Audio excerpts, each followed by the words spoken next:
Pedagang yang menjual penganan untuk menu berbuka puasa pada Ramadan 1444 Hijriah sejak hari pertama mulai ramai dikunjungi. Ya, seperti yang terpantau di Jalan Tengku Pulau di Baro, Kota Banda Aceh, di mana puluhan penjual bukaan mulai menjajakan dagangannya.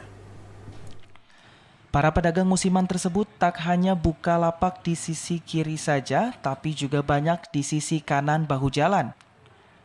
Bahkan pedagang pun menawarkan penganan buka puasa ke pelanggan yang lalu lalang.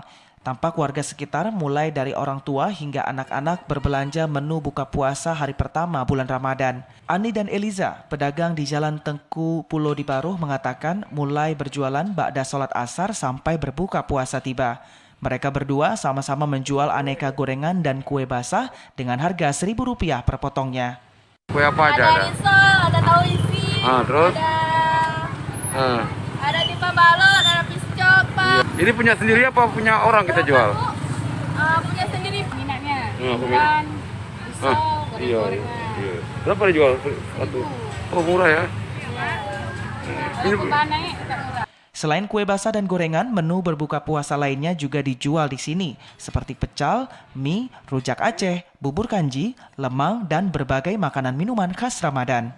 Pantauan TVRI para pembeli yang datang dari wilayah Banda Aceh dan Aceh Besar membuat persimpangan di Jalan Muhammad Jam macet. Kemacetan terjadi akibat Jalan Tengku Pulau di Baro telah ditetapkan Pemko sebagai tempat mangkal puluhan pedagang musiman sehingga arus kendaraan berjalan lambat dan tertahan di persimpangan jalan ini. Dari Banda Aceh, Fajariana, TVRI melaporkan.